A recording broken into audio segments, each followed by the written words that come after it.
Bonjour. How are you guys? It is finally Friday, and Friday is Fridaying. You know what? I have a microphone that I never use, and I'm like, I need to use my microphone. So, I'm going to use my microphone today, because why not? Alright.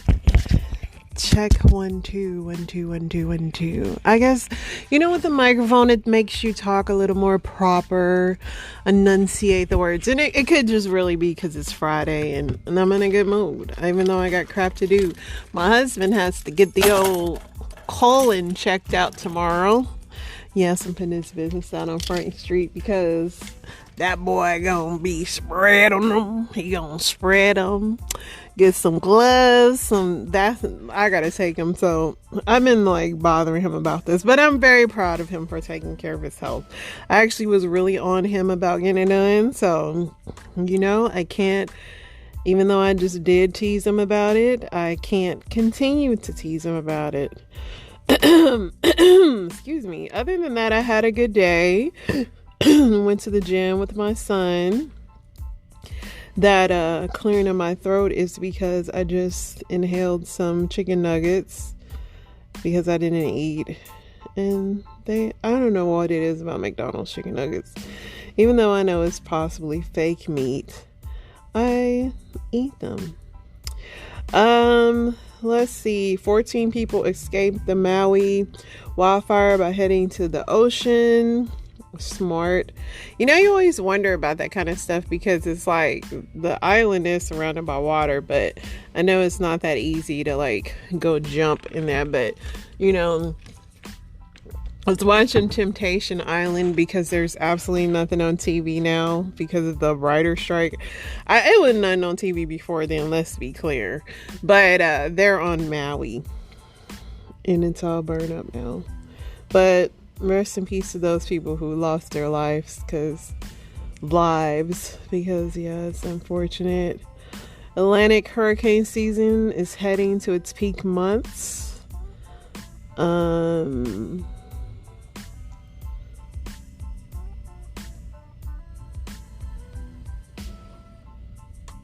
Interesting. Federal investigators said Thursday that miscommunication between the pilots led to United Airlines plane diving within 748 feet of the ocean's surface shortly after takeoff. What the heck? Man, y'all play all day behind these wheels of this plane.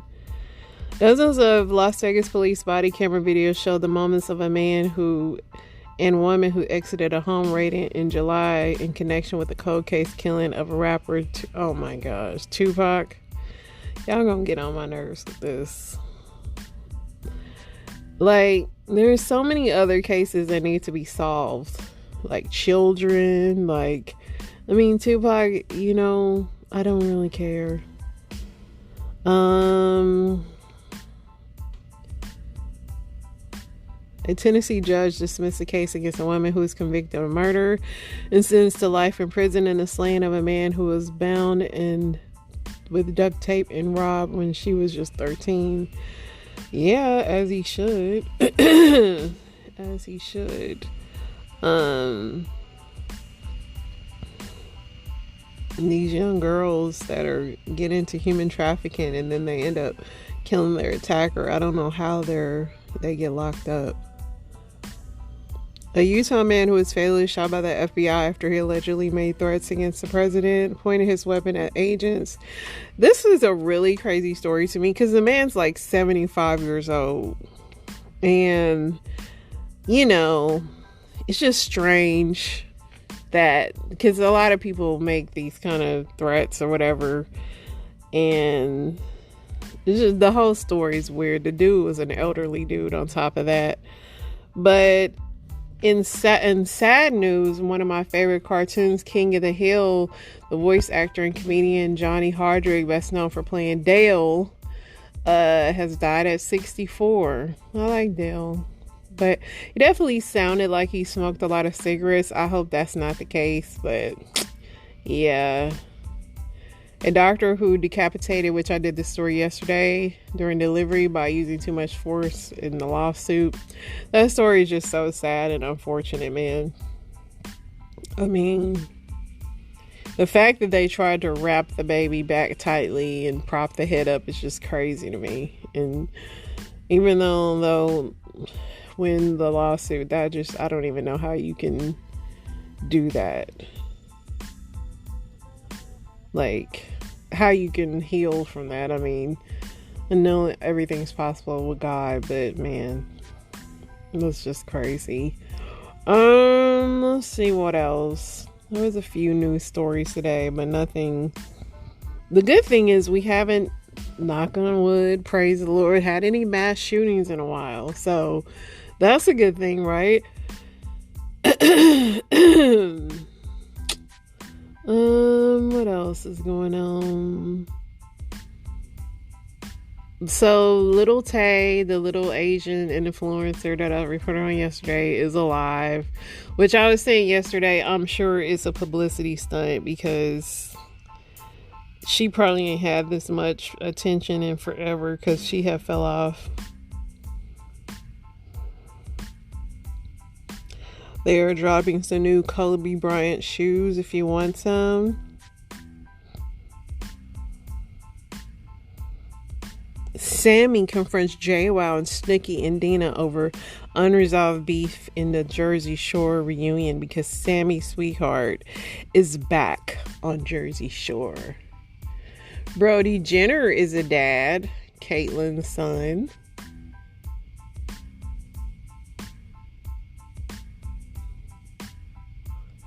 Yeah. Nothing too exciting in the news today, which is, like I said, always a plus. And I got a few interesting story times. We'll wrap it up this week. Let's see.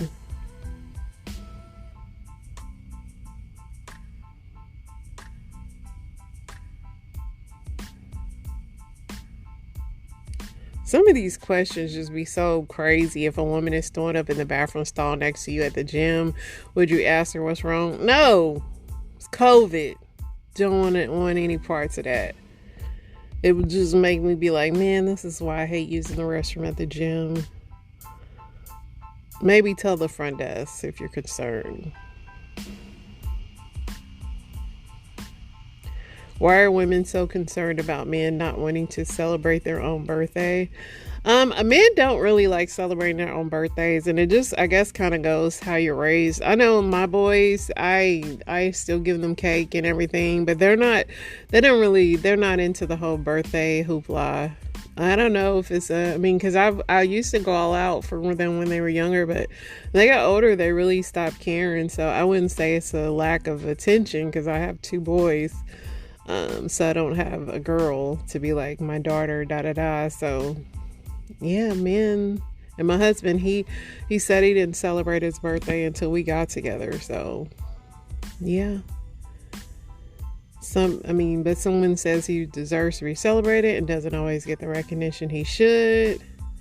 But yeah, mostly people want their mate to be celebrated.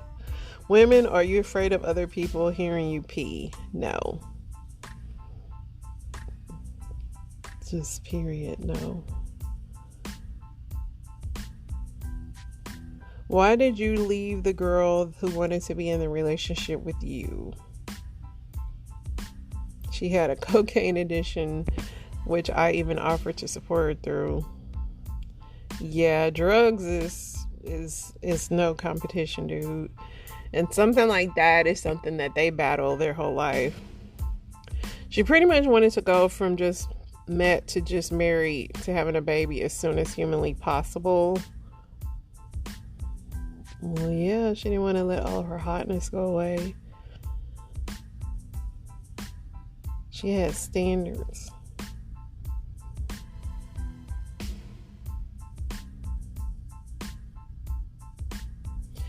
When women say men need to hold other men accountable, are they expecting sane, ordinary men to throw on the bat suit and fight crime? No, I mean, but you guys do kind of have a... Women, we kind of like... We sometimes definitely will be like, give advice that'll make you better. Where dudes, you kind of don't care if a man messes up his life. You guys look like whatever, it's on him kind of thing. So yeah, you guys don't really hold each other accountable. But yeah, they want us to call out bad behavior and defriend men who are crappy, which I agree with. The problem is that they think crappy men care about what I think. Yeah, dudes really don't care. They just gonna do what they want to do anyway. I only hold my friends and family and myself accountable. I don't care about anyone else. I don't know them and I don't know their issue or state of mind. True. Like, it's hard enough to hold your own self accountable, let alone if you have children or married.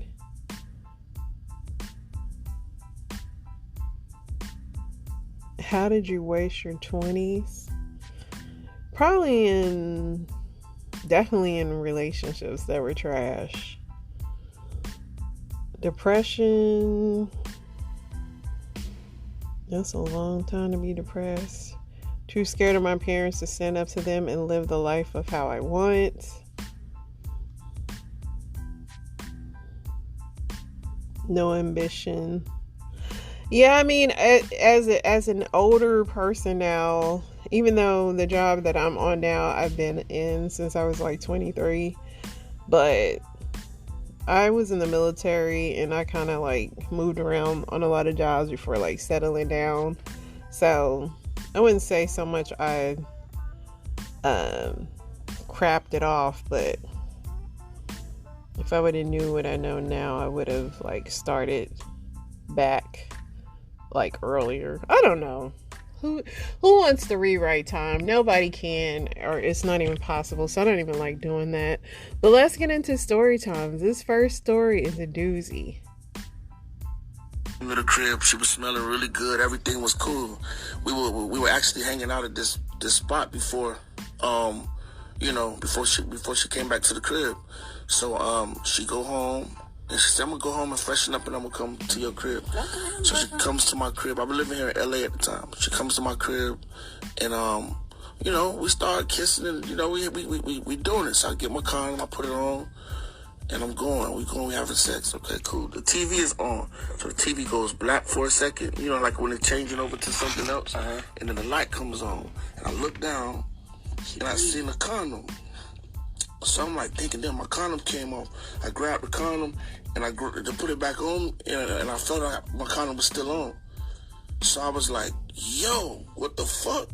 And so she had a condom and stuck inside of her. And the first thing I thought about it was like, how long was this condom inside of you? Wait, there's no way. That was the most disgusting shit ever. I dropped the condom like, oh, what the fuck? What? Yeah, it was disgusting. It was crazy. See, now that's crazy. That's some shit. I was speechless.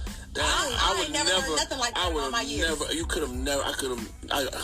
couldn't have imagined something like that ever happening, but it happened. What did she say? Like, I'm sorry. You probably did you think like, was it one of your memories before you? Like, spectacular. What the fuck you doing with this? I didn't, I played so many crazy stories. I didn't know what he was going to say. I didn't know if he was going to say it was a dude. Like, but that's a pretty crazy story. And that's just gross. But I guess she was having safe sex at some point before him. I don't know. I think, yeah. Afternoon about these accusations. I really thought that I had heard it all. I didn't believe it till I was in court watching and listening to the accusations leveled against this Taylor woman. You guys said it. She's accused of having sexual relations with the family dog named Max. It's apparently all on camera. Now she's charged with sodomy and animal abuse. Ever seen anything like this? I have not. You probably have not either. It all started like this. A gentleman comes in the front desk like they do all day, every day. Like the beginning of a bad joke that turned terrible. She did own up to performing these acts on Max. The Taylor man says this week he caught his ex-girlfriend Brittany McClure on home surveillance cameras at their Taylor home they still share. In that video, it shows defendant Brittany McClure lying on the living room floor on what appears to be a mattress covered with a blanket. She then removes the blanket and calls the dog over to her. That's Taylor PD's detective Philip Collop, who had to analyze the 6-minute video. She is heard saying, "Good boy." He secured charges against McClure for sodomy and animal abuse. Max is even named as the victim in his report. Plain as day, it's his ex-girlfriend performing fellatio on the dog named Max, and her attempts to get Max to reciprocate. Lieutenant Frank Canning, at this job 24 years, he's dumbfounded. Says McClure confessed and even told investigators why. Kind of a interest in a fetish, stuff that was seen on the internet. Good news, Max was not hurt. Yes, Max is fine. He is in the custody of his dad, Brittany's ex-boyfriend. No contact with any animals. The judge setting a $100,000 personal bond. McClure apparently says this is the first time she's ever done this. I would like to think that Max is going to be in good hands, and there's no threat that this happening again. We realize that is a lot to digest there. Now, McClure has no criminal record whatsoever. That's part of the reason the judge issued that personal bond, which means she will be out of custody. Now, side note on those cameras, they were installed not because there was any kind of suspicion that something was going on. They were kind of everyday home surveillance cameras. Reporting live, Jessica Dupnack, Fox 2 News. I was just going to ask that, Jessica. I mean, you have to wonder what made the ex-boyfriend actually go look at this video. What did he suspect and what did he know at that point? Because, like you said, this is all very disturbing. Yeah, I'm curious to know if that will maybe come up in her defense. Did he have a right to have those security cameras there? They do share the home together, but they are going through a breakup, so possible defense there. Very interesting. All right, well, I guess we'll see how this one turns out. Jessica, thanks for that. She was getting it in with the dog, y'all.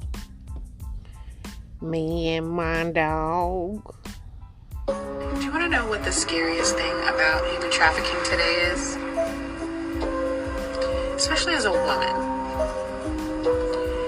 The fact that the majority of the people that I've seen recently that are part of the scam, the trap, the take, the bait, are women.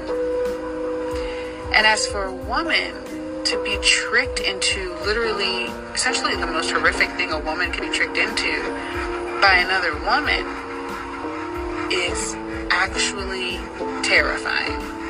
It breaks every code of nature, every law, and I really do not know how you all are walking around without Yeshua of Nazareth as your savior, telling you what to do and telling you who to avoid, having the Holy Spirit lead you, because you didn't even trust Becky with her child at the mall.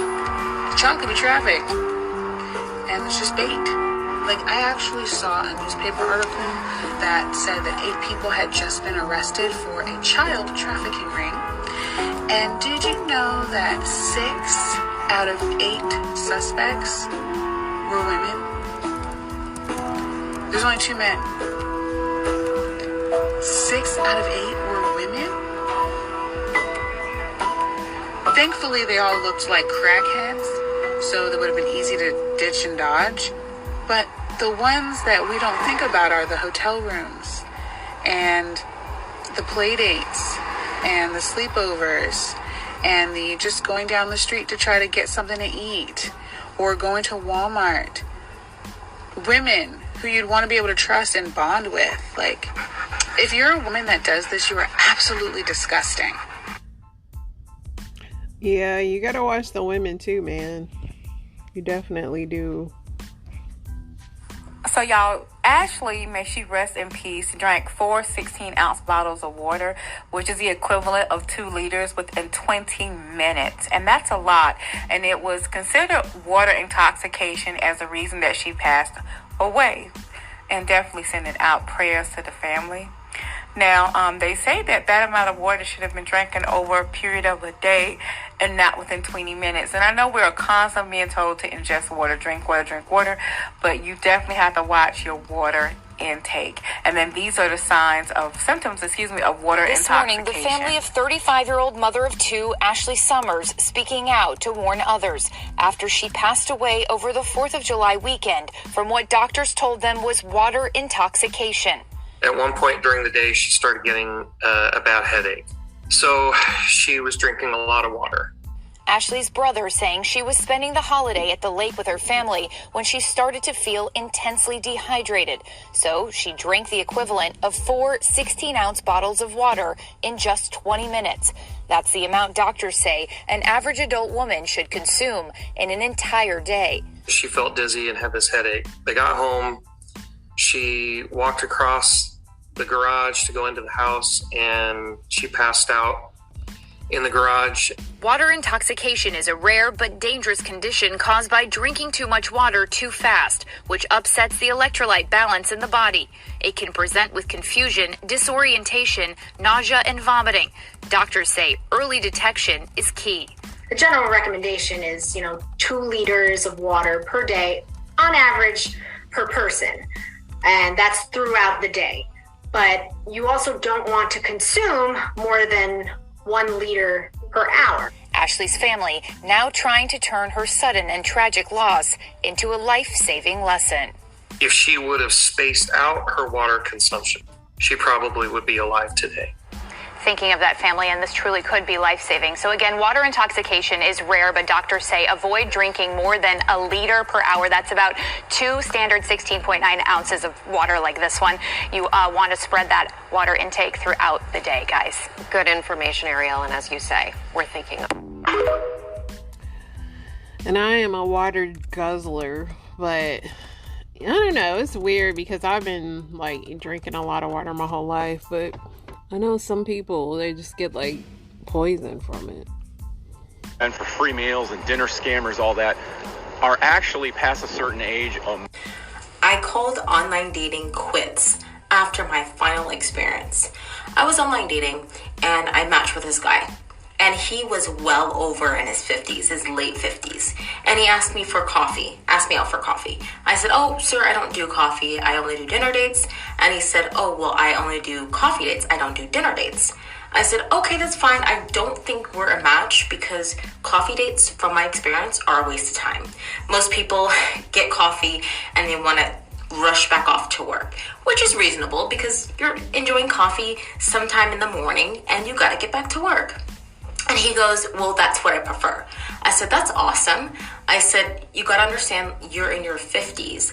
I'm just in my early 30s. I said, I'm not interested in going to coffee with an older man." And he said, "Well, I'm not interested in going to coffee with a woman who doesn't have a career, etc. So I make sure I just do coffee so I can fill you out, so I can see that you have a career, you have your own thing going for you." And I said, "Okay, what is the benefit of me going to coffee with you when I can go to coffee with a man my age?" And he goes, "Well, it's not about the money." I said, "Exactly. It's not about the money. So that's why I would like to go for dinner. But we are clearly not a match. But thanks for your time." He didn't stop there. He proceeded to call me a gold digger because I wanted to go for dinner. And my preference was dinner dates. Well, after explaining why I don't do coffee dates. And so I was polite, but at that point I said, "You know what? I'm taking the polite hat off. Sir, you are 58 years old. You want to date someone who's 32 years old." I said, "Sir, wake up. No woman in her 30s wants to go to coffee with you." I said, "If you're broke, just say that." And he said, "You know what? I'm not broke." And he went on this whole spree of how he has so much money. Sir, you have so much money, but you want to save money on dates and take women for coffee. For what purpose? And he proceeds to say, "Well, I have certain standards for my woman." And I said, "That's absolutely amazing. Maybe you should try dating a woman who is your age. Go to coffee with a 58-year-old woman." Oh, you don't do it, sir? Because you can't fool them. They're not going to go to coffee with you because it's a waste of time. Somebody must have been falling for it though, because OG getting ready to claim his Social Security. He get a coffee for me. I mean, you know, I'm not mad at a coffee date. I mean, it's nothing wrong with the fill you out date. Personally, for me, like, what if you don't like somebody? And yeah, just have coffee and be out.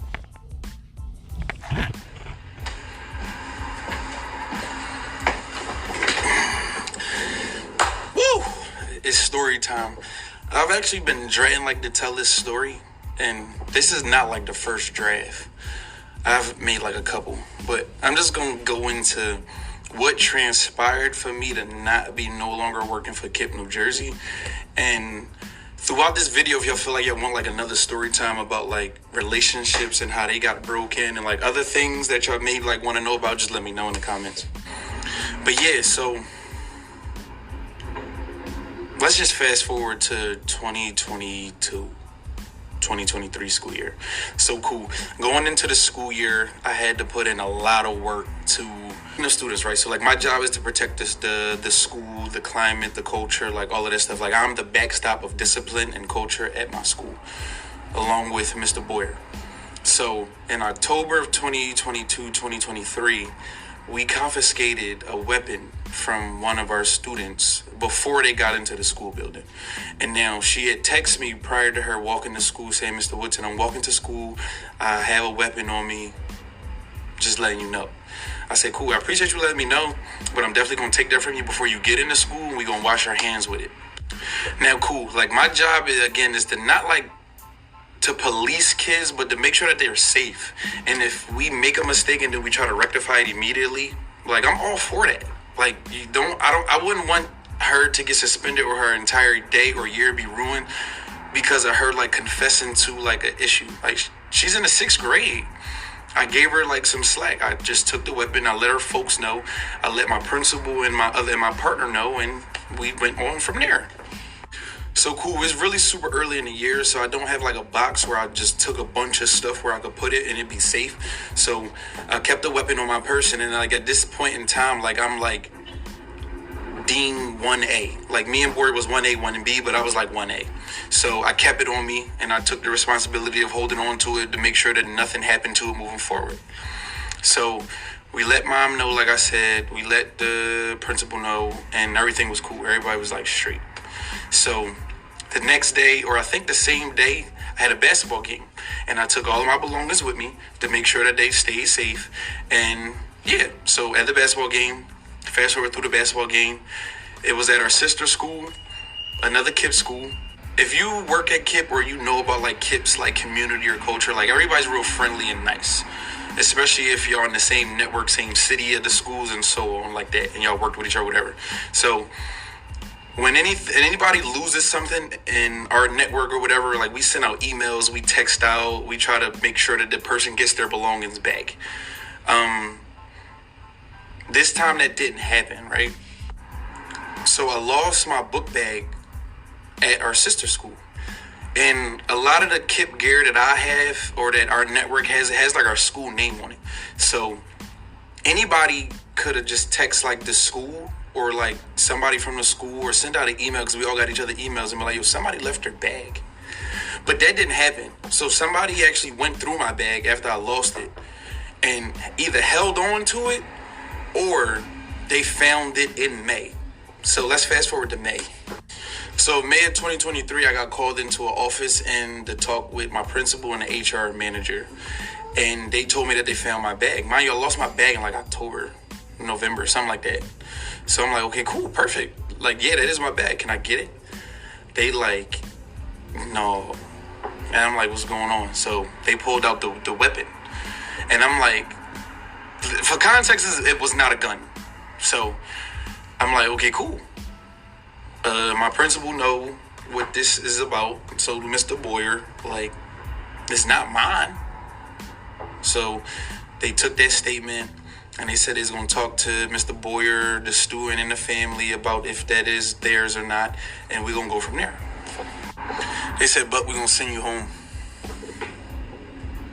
I said, all right, cool. Like, this is like something that I feel like I should beat. Like, I'm the dean of students. I took a weapon. I confiscated it. It was in my possession. I left my belongings, at our sister school by accident. Somebody went through my stuff, didn't notify me. Y'all got it. What's like, in my head, I'm thinking, what's the big deal? So cool, I leave. They send me on paid administrative leave. So I'm like, all right, bet. So I'm thinking like it's gonna be like a 1-day process, 2-day process. So I'm talking to Mr. Boyer, and they like, yo, they didn't talk to me, gang. I don't know what's going on with you. So I'm like, that's a little fishy. That's odd and strange. Because they normally do talk to people when we do an investigation like that. This magnitude, at least. So then I reached out to the family, and I'm like, yo, did they talk to y'all about like that? And I'm like, they said no. And I'm like, okay, this is getting too weird. And I say it's weird because, like, I got tenure there. Like, I was a vet. Like, I was Mr. Woodson, like, but whatever. So nobody reached out to me. When I did reach out, the only thing I got back was, we still investigating, we'll let you know. So a week went by. So people from the job calling me like, yo, where you been? What's going on? I'm like, I really don't want to talk about it right now. Not that I can't. I just don't want to talk about it because I don't really know what's going on. So I used to run our summer program for like a couple years, but I'm either always attending as like a participant, staff, whatever. I didn't get it this time. So I'm like, yo, that's wild, strange. So I called the person who is running this year. I'm like, what's up? Like, why didn't I get it? And they like, the principal said basically take you off the list. And they didn't really give me a reason why. So I'm like, that's crazy. But I had an inclination as to like what was going to happen. So fast forward a couple days, they like, all right, cool. I didn't get called in. I didn't get a phone call. They sent me a Zoom link. And I'm like, all right, bet. All right, I figured I know what's about to happen on this Zoom link. But with the investigation taking a week, I'm like, okay, cool. It might be something else that come out of this. By no stretch of the imagination did I think I was getting fired. So my principal get on the Zoom, like he just started running, like just start talking like da da da da da. I forgot what he said. All I heard was, we're gonna have to terminate you. And I'm like, damn.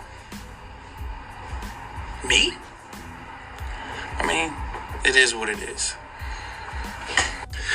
And they reasoning for firing me was because they said I created an unsafe work environment. And I'm like, you might be right. Like, I take full accountability and leaving like the bag there. I forgot it. If that is like the thing that got me fired, yep, 100% that's on me. But I definitely think it could have been handled differently. Somebody that I'm really close to in like the operational world told me that somebody found it and they basically told on me. And I'm like, that's cool. I get it. Because I don't really have like strong relationships with a lot of people, what you may think, because of like my style is unorthodox and a lot of people don't understand it. But I get results, and my families, I think, love me. I love them. My kids, I think, love me, and I love them. And that's all that really matters. And at the end of the day, I'm still in education. I'm still rocking out with kids and families that look like me, because that's like my passion. And I appreciate KIPP for like the opportunity that they gave me. Like, I've made like some lifelong friendships there, built some relationships that's gonna last a lifetime. I have no bad feelings, and I don't want to also bad talk like the school, but I do think like things were handled nutty. But it is what it is. Allah don't make no mistakes. He did what he did for a reason, and I'm here now. If y'all want another story time about like anything else or whatever, let me know. No. First of all, dude, the Lord had nothing to do with this. Like, you handled that real trash. Like, you as an educator, I'm not even an educator, and I know if a kid called me and told me they're bringing a weapon to school, I'm going to do everything possible. And even if you can't, like, when you are in a position of like power like that, you can't make it like exceptions, and especially with something so dangerous as that, and with the way school shootings are and everything like that. And that's why you can't really be in those roles. I mean, I wouldn't be able to, because I understand how you can get close to some kids, but you can't have biased opinions or, on some, because it's just not, that was super dangerous. I would have fired you too. Like, and I don't even believe this story. The parents didn't do nothing. They didn't want the weapon back. If it's the parents' weapon, and I'm assuming it's a gun, when you want your gun back, like, the whole thing sounds sketchy. Like he said, it's his word against who knows who, but the whole thing sounds sketchy and a lie to me. But like I said, then you proceeded to take this weapon to a game and someone stole your backpack. Like, what if a kid got into that and, like, did whatever? Like, very irresponsible what you did. Very irresponsible. Like, yeah, you should have been fired. And even to this day, you still not taking accountability. You like, it's nutty how it's fired. No, it's nutty how you still don't understand as an educator and a leader that you kind of just, and I normally give people passes on stuff, but when it comes to weapons and kids, you didn't even try to see if the girl need counseling. Like, what brought her to want to bring a weapon to school? I heard nothing about de-escalating the problem as to why she even wanted to bring a weapon. Like I said, the whole story sounded like a lie to me. To me, something in the milk ain't clean, but I know what is clean this weekend I'm about to get into, because I'm going to be cleaning, but I'm going to be able to be off, and that's just what I love. But y'all have an amazing weekend. Isn't it yet? It's signing out. Y'all pray for my husband that he relaxed them cheeks. No. Y'all have a good one.